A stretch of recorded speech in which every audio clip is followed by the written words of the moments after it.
A day in the life of Ate Eloisa! Hey! Let's go! Yon! Pagdating ko nga kila Ate Eloisa, nagpahinga lang ako saglit tapos diretso na sa mga gawain. Sabi mo, pagkagising po ng umaga, ano po yung pinakang activity niya talaga? Una nga ko si tatay, tinetest ko po muna yung sugar niya.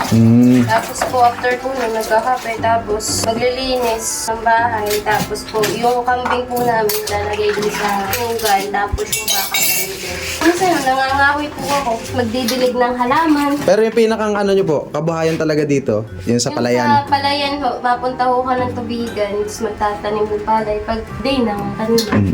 Basta po kung ano yung gagawin niyo po ngayong araw, yun yung ipapakita ko po. Yung mama at papa ni Ate Eloisa. Yan. Tapos ito yon sila magkakapatid. Saan dito si Kuya Enrico? Yung nasa Ah, ito.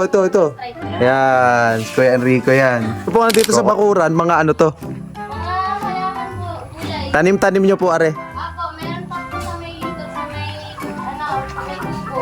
Ito pong mga to. May mga halamang gamot din hindi. Sitaw, kalabasa pala. Oh. Ito. Talong. Tapos ayun, may bayabas. Bayabas. Saan po galing yan? Ano po ito? Itong lugar na to? Kusina ko na namin. Dito ho, minsan nagtatapos. Dito po kayo nagluluto. Opo. Tapos mga panggatong. Kayo rin po ang nag-ano niyan. Yes po. Nagkuha, tsaka nagsibak. Tapos ang lulutuin natin mamaya ay puso. Ito yung Ayan. Ito. Piniprito po yan? Prituhin. Ito, Tapos, ito. hindi ko alam kung nakakain ka na nito. Ipiprito ko rin to. Ito pong balat na to? Yes. Hindi ko alam. Mamaya. Sige, mate, subukan natin. Gubat. Subukan natin. Yan, piprituhin daw to, tsaka itong balat. Ang alam ko po, yung ano lang. Yung Pinakang ano niyang luto, yung ginagataan. Papakainin natin ng kuya ng pinirito ng bulaklak ng puso ng saging at saka dahon. Para lahat Lahat kain. Ito lang ang hindi, oh. Siyempre, ano na yan. Matigas na yan. Pag wala pong tulo, ito, Kailangan, dito lang meron. Yes ho. Kasi mababa, kaya ano. Kaya kahit may gripo, iigib ka pa rin ng tubig para makapag-ipon. Tipid na sa ano, gatong. Opo, tapos may Hindi uli. na LPG.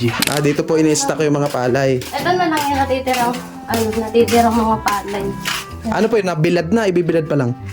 Mga layang na po yan. Ang gagawin kapag gusto mo magpagiling at wala na ho kitang bigas, magbibilad ka po ulit tapos saka Tsaka ipapagiling.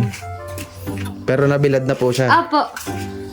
Di wala na rin palang problema. May tanim po kayong gulay. Tapos meron din kayong ano, ano na lang. palay. Kung masipag hubagay yung mag-aintindi na. Lahat ay ano na. Wala ka na ho. Wala na halos bibilhin. Yung gatong naman, kahoy. Kahoy, may sili naman ho diyan. Oh. May uli. Diba? Pag may itinanim, may uulamin. Grabe no, napaka ano lang po, payak ng pamumuhay. Pero, alam mo, pangarap na po ito ng mga iba na nasa kabila. Yes, kuya. Kasi doon po, ultimo sa amin po, malunggay binibili. Nakatali-tali yun.